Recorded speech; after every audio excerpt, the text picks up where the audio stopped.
Sejam bem-vindos a mais um vídeo do canal. Eu vou mostrar pra vocês hoje de novo Geometry Dash, né? E minha carinha tá rosa por quê? Porque rosa, né? O mesmo tipo das mulheres. E as mulheres também são gatas, né? Gatas elas são mais chatas também elas são. Prefiro ser outro lugar do que fazer nada, né? E galera, esse vídeo vai ser pra imaginar Perberry homenagear. Tô esquecendo mano.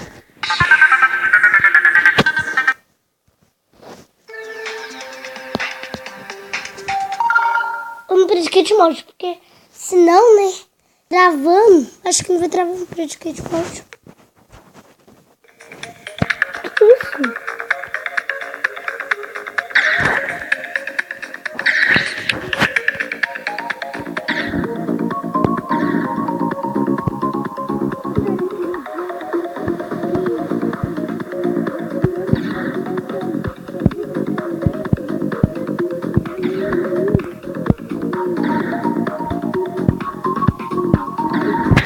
Inscrevam no canal do Pedro. Se vocês não forem inscritos, for inscrito só no meu canal, inscrevam. Porque já tá com 61 inscritos. Ou 62. E gente, deixa o meu irmão mais inscritos do que agora. Deixa pelo menos chegar até os 100 mais ou menos. Entendeu? Galera, deixa o meu irmão ficar feliz com isso, né? Então, Pedro, eu quero dizer que sua homenagem vai ser pra te agradar.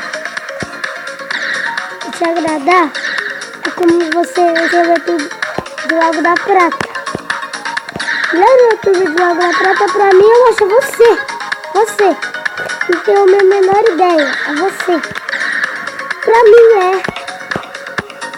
Tem gente que não acha, mas eu acho. E então.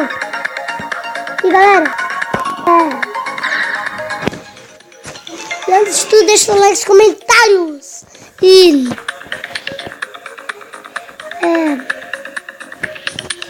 galera, vai ser muito bom esse vídeo aqui. Não tá sendo tão bom pra quem não quiser, mas eu tô achando que tá muito bom pra mim. E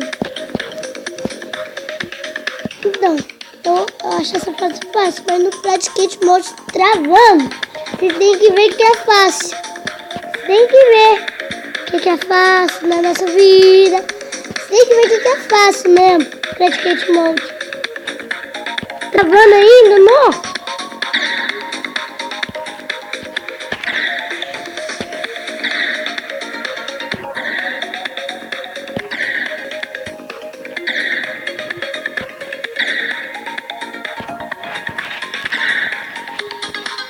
Galera, e acaba esse vídeo, né? Deixa o like nos comentários e falou!